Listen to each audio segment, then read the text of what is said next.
No casamento dos anos 80 e 90, quando o padrinho chegava, muita gente olhava para aquela caixa como se fosse chegar um pedaço do futuro, porque padrinho naquela época não era só convidado importante, era figura respeitada, era nome forte da família, era alguém de quem se esperava quase um presentão, só que às vezes, no lugar de um sonho, vinham um quadro da Santa Ceia, um pinguim de geladeira ou um faqueiro naquele estojo vermelho, que parecia rico mais por fora do que por dentro. Naquela época, muita gente casava praticamente começando a casa do zero. O presente não era detalhe, era parte da estrutura da vida nova. Era prato, travessa, roupa de cama, eletroportátil, objeto de sala, tudo ajudando a montar um lar ainda em construção. E talvez por isso, esses presentes tenham ficado tão vivos na memória, porque alguns decepcionavam na hora, mas quase todos acabavam virando parte da história da casa. Número 12, o relógio de parede que imitava madeira. Esse aqui tinha cara de presente sério, respeitável, daqueles que o padrinho comprava pensando, isso vai dar presença para casa. E dava mesmo.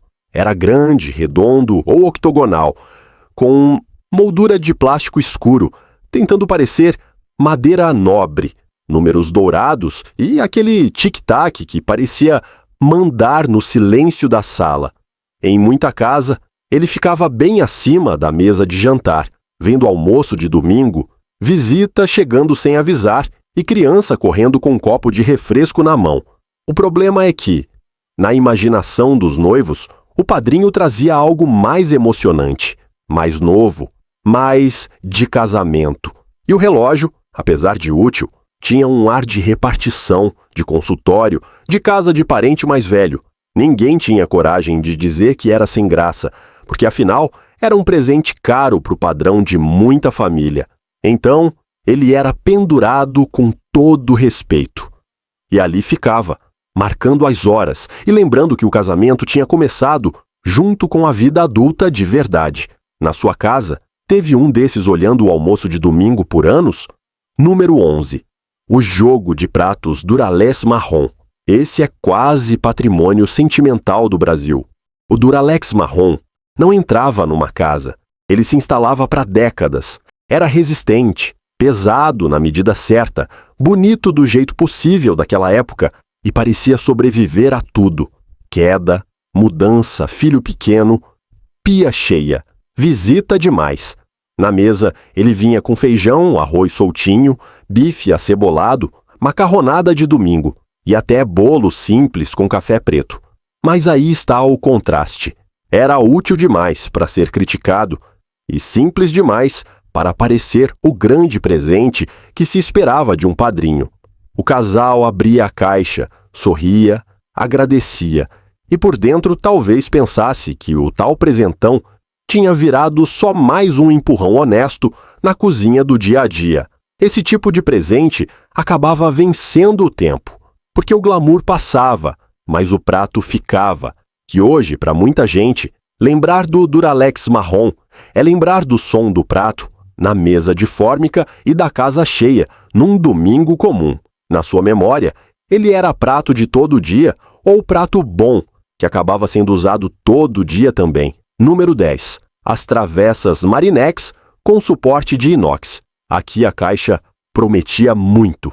O vidro brilhando, o suporte de inox dando aquela impressão de requinte, tudo com cara de almoço importante. Era presente que parecia bonito na entrega. E bonito mesmo. Tinha um ar de coisa moderna, de casa arrumada, de noiva caprichosa, que agora ia receber visita como gente grande. Em boa parte do Brasil, essas travessas apareciam na lasanha de domingo, no frango assado, no arroz de forno, no pavê que ia para a mesa ainda tremendo. Só que elas tinham um defeito clássico dos presentes de casamento daquela época. Repetiam demais. Uma travessa era boa. 2, tudo bem. 4 ou 5 já viravam uma pilha de vidro pesado, ocupando o armário pequeno de cozinha apertada. E ali nascia aquela vergonha mansa. O padrinho deu com carinho. Mas o casal começava a perceber que boa parte dos presentes vinham do mesmo universo prático, bonito e repetido. Ainda assim, quando a família crescia e a mesa ficava maior, era sempre uma dessas que voltava do armário. Você também lembra de abrir a cozinha e ver travessa demais para pouca festa? Número 9. O aparelho de louça estampado. Esse tinha pose de troféu. Era o presente que muita gente abria devagar, com cuidado, quase como se estivesse revelando uma joia. Pratos, travessas, tigelas, xícaras, às vezes com flores, desenhos marcantes, filetes, detalhes que pareciam finos aos olhos da família toda reunida. Naquele momento, o aparelho de louça representava status doméstico, representava mesa posta, representava a ideia de que o casal agora tinha um serviço de verdade. Só que nem sempre a estampa ajudava. Muita louça já nascia com uma cara pesada, exagerada, datada antes mesmo de envelhecer. E aquilo que na caixa parecia elegante, na mesa da casa nova às vezes não combinava com nada. Mas quem ia dizer? Era presente de padrinho. Era coisa de respeito. Então, ficava guardado como se fosse valioso demais para o uso comum, ou ia para a mesa em dia especial, mais pela obrigação de honrar o presente do que pelo prazer de usar. E no fim, o casal aprendia uma lição silenciosa dos anos 80 e 90. Nem tudo o que parecia fino combinava com a vida real. Você achava bonito de verdade ou bonito, porque todo mundo em volta dizia que era bonito. Número 8. O jogo de café com filete dourado. Esse aqui era a própria imagem da visita importante. O bule, a leiteira, o açucareiro, as xícaras delicadas, tudo enfileirado com aquele filete dourado que prometia elegância instantânea. Era o tipo de presente que parecia trazer junto um modo de viver. Café, servido com calma, toalha limpa na mesa, bolo simples, visita elogiando a casa nova. Tinha muita cara de domingo. De sala organizada, de noiva orgulhosa mostrando que agora tinha um jogo só para a ocasião especial. Só que junto com a beleza vinha o medo. Medo de usar demais, medo de lavar errado, medo de perder o brilho, medo de estragar aquilo que parecia tão fino. E assim, um presente pensado para servir acabava virando quase peça de exposição. O filete dourado, que vendia nobreza, também exigia cuidado demais para a vida corrida de quem estava começando do zero. Mesmo assim, esse conjunto ficou guardado na lembrança como símbolo de um tempo em que o luxo cabia numa cristaleira pequena e num café passado na hora. Na sua família, esse jogo era para servir visita, ou para ficar guardado até ninguém mais ter coragem de usar. Número 7. O jogo de copos e taças, ou o kit caipirinha. Esse presente tinha uma ambição bonita: fazer a casa simples parecer pronta para receber. Copos alinhados, taças esperando um brinde, jarra brilhando, às vezes até aquele kit de caipirinha que dava ao casal um ar de sofisticação popular, quase de revista de decoração da época. Na prática, era a promessa de encontros, de visitas, de festas pequenas, de um lar que agora podia servir com capricho. Mas o encanto vinha acompanhado de um detalhe bem brasileiro: vidro demais dá trabalho, ocupa espaço e enquebra fácil. Então, muita coisa acabava indo para o armário mais alto, reservada para ocasiões raras. O presente tinha pose de vida social elegante, mas a rotina mesmo seguia no copo comum, no refrigerante servido depressa, na visita que chegava sem cerimônia. Ainda assim, ver aqueles jogos guardados era enxergar um sonho muito claro dos anos 80 e 90.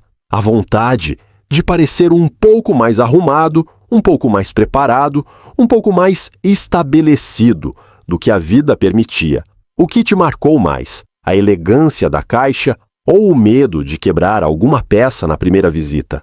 Número 6. O ferro de passar roupas. Talvez nenhum presente resumisse tão bem a entrada brusca na vida adulta. O ferro de passar não era feio, não era inútil, não era pequeno demais, mas também não tinha nada de sonho. Era um presente que já vinha acompanhado em silêncio, de lençol amassado, camisa social, uniforme escolar que ainda nem existia, roupa de trabalho, pano de prato, toalha, tudo o que a vida doméstica ia exigir dali para frente. E talvez por isso ele causasse aquele sorriso esquisito. O casal agradecia, claro. Afinal, era útil, era necessário, era presente de quem pensava com os pés no chão. Só que ganhar um ferro como o grande presente do padrinho parecia antecipar o peso da rotina, antes mesmo do casamento, esfriar o bolo. Era como se a caixa dissesse: parabéns pelo amor. Agora cuidem da casa. E apesar disso, quantas famílias não viveram anos com o mesmo ferro firme em cima da tábua, soltando vapor e marcando a cadência da semana? Você já viu um presente útil demais acabar ficando mais marcante justamente por isso? Número 5. O edredom de cetim brilhante. Nos anos 90, esse aqui parecia quarto de novela. A embalagem ajudava, claro. Aquela foto bem montada, a cama impecável, o brilho do tecido em cores como vinho, azul marinho, dourado. Era o tipo de presente que fazia a noiva imaginar uma vida mais sofisticada do que a realidade permitia. Parecia hotel chique, parecia lua de mel. Parecia que a casa ia nascer já pronta, bonita e adulta. Só que na prática, o cetim nem sempre era amigo do conforto. Escorregava, esquentava, pedia cuidado e muitas vezes ficava melhor arrumado do que usado. Era o retrato perfeito do luxo de vitrine, bonito aos olhos, menos convincente na rotina. Mesmo assim, que memória forte ele deixou.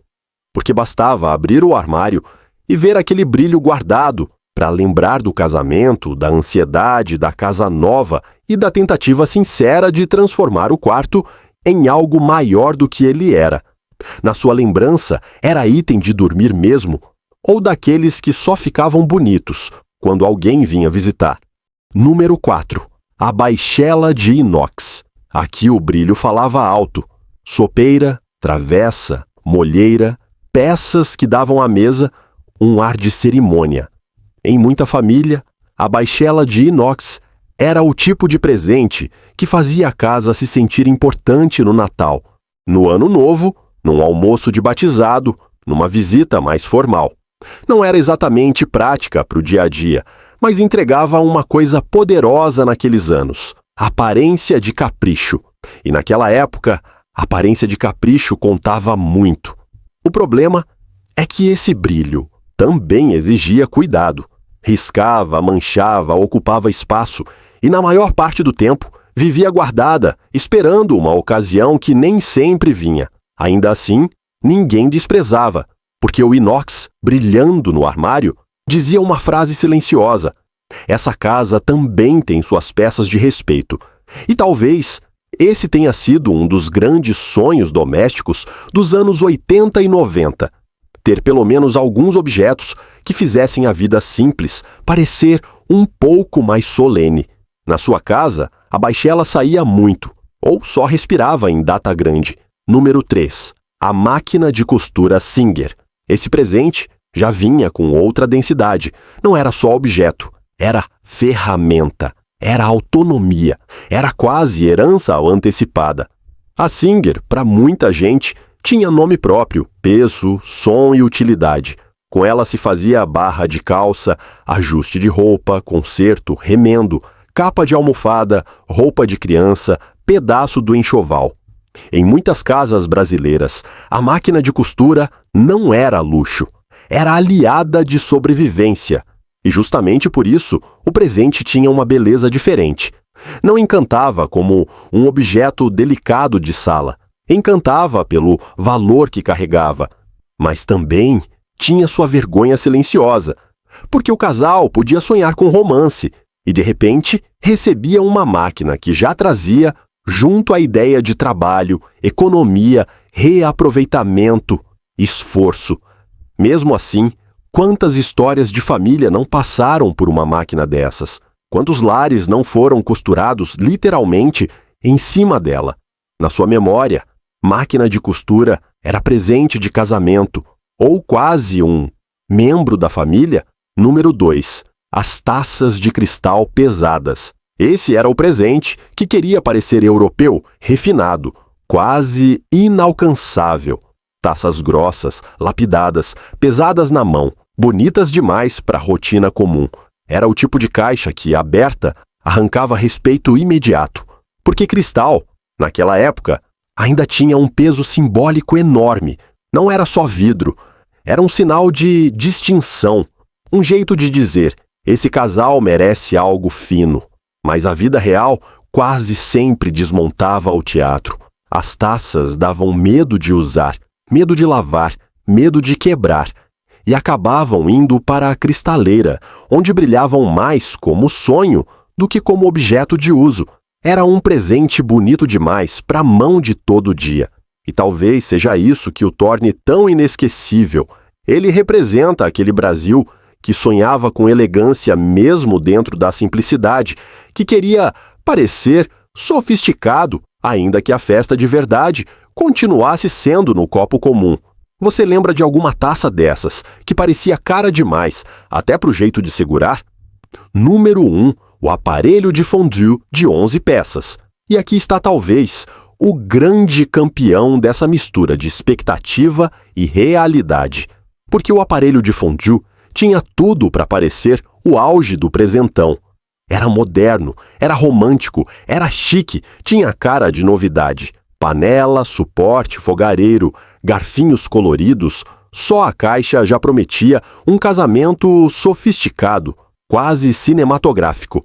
Era o tipo de presente que parecia dizer: agora vocês são um casal adulto, moderno, pronto para viver noites especiais. Só que a vida brasileira de muita gente não combinava com fondue toda semana. E depois da primeira empolgação, vinha o trabalho de limpar, o medo do fogareiro, a falta de hábito, a preguiça, a rotina. O aparelho então ia para o armário e virava um monumento silencioso de um romantismo que quase nunca saía da caixa. Mas talvez, justamente por isso, ele seja tão perfeito para fechar essa lista. Porque ele representa uma época inteira, um tempo em que o padrinho queria impressionar, o casal queria sonhar e a vida fazia o favor de colocar os pés de todo mundo no chão. Quantas casas você conheceu que tinham um aparelho de fondue guardado como se fosse a promessa de uma elegância que ficou mais na imaginação do que no uso? No fim das contas, esses presentes não ficaram na memória porque eram ruins. Ficaram porque carregavam uma tensão muito brasileira entre expectativa e realidade. O padrinho, em boa parte dos anos 80 e 90, era alguém de enorme importância simbólica, e o presente dele vinha cheio de peso, de expectativa, de leitura da família inteira. Agora eu quero saber, qual desses presentes você viu na casa dos seus pais, dos seus tios ou até na sua própria casa? E qual presente de padrinho faltou nessa lista para entrar numa parte 2?